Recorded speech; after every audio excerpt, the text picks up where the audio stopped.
kawil, wala. Welcome to my office. Short hunting lang dito sa baba namin sa ilog. Uy, may huli. Mga ka-office. Sa loob. Nakabitin. Para naman kasi sa dalag yan Bakit kinagat mo? May nakialam na naman ang mga kawil ko. Ayun, sila na dali. New.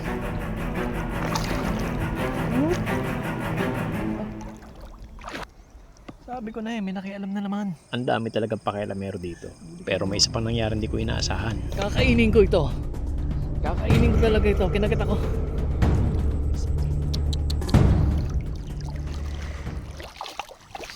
Hapon na. Tinapos ko lang magpakain ng aking mga manok at dumiretso na ako sa ilog. Bukas, may darating akong bisita at kabilin-bilinan, gusto raw niyo kumain ng dalag. Hindi naman ako nag-commit. Sabi ko, loobin. Kung may mahuli, hindi meron. At ang totoo, biglaan ito Wala naman kasi akong pangawil na sa dalag. Inalungkat ko na lang yung mga kalawangin kong kawil. At yan bote ng Sunrocks. 10 pirasong malilit na tilapia. Nakakuha ko dun sa aking fish trap. Di naman kailangan maganda mga kawil mo. Ito nga recycled lang. Bote ng Sunrocks. Meron tayong 10 kawil dito. Wiki hunting lang ito. May naispatan kasi ako isang lugar, may mga kawayan At hindi ako pwede magkamali. Sigurado ako may dalag dyan. Maiksi lang yan, mababaw. Tamang-tama lang ang 10.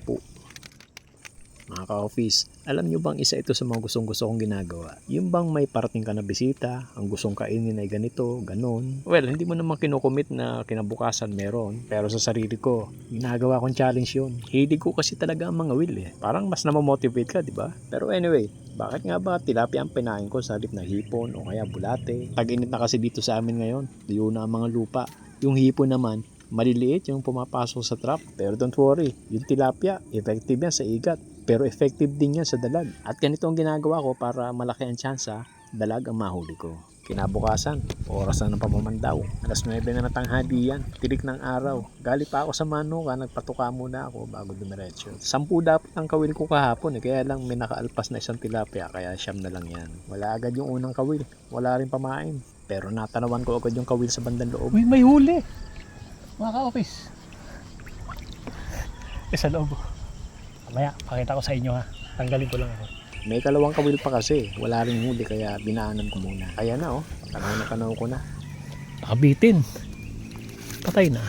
Ba't naman kasi pinakialaman niyo yung kawil para sa dalag? Sayang, patay na. Nabigti. Malas niya lang. Talaga mamamatay siya dyan dahil nakabitin yan. Pero malambot pa. Pwede pa to. Siguro mga 1 oras pala nakalipas nung mamatay yan. Ang sabit niya. Para naman kasi sa dalag yan Bakit kinagat mo? Nadali ka tuloy. Tuloy natin ang pamamandaw. Yung mga sumunod na kawil. Walang mga huli. Wala rin mga pain. Isa pa lang huli natin Bukod sa kawayanan, yung natitirang 3 kawil, nilagay ko dito sa mga batuhan. Wala rin huli. Yung sumunod, wala rin. Diretso na tayo sa pinakahuling kawil. Nung papalapit ako, hindi ko nakita yan. Kita na pala sa camera. Nakatingin kasi ako sa tansi. Hindi naman unat. Walang bumabatak. Pero nung malapit na ako, New! May huli. May huli. Kala ko wala. Pagong. Pagong ang huli. Yun. Ayan.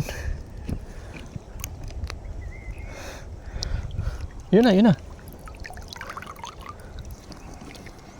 Sabi ko na may nakialam na naman. Huli ka ngayon. Huli ka. Tingnan natin kung ano ito, kung gaano kalaki. huli ka. Huling kawil na yan.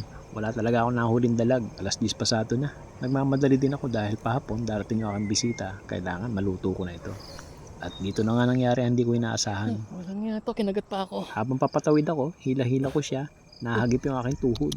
Akala ko talaga tanggal ang balat ko Ang tagal niyang bumitaw. Mabuti na lang may suot akong leggings. Kaya pagdating sa bahay, binawian ko agad siya. Simpleng luto lang. Pinakuluan ko muna siya, pinrito, bago ginawang sweet and sour.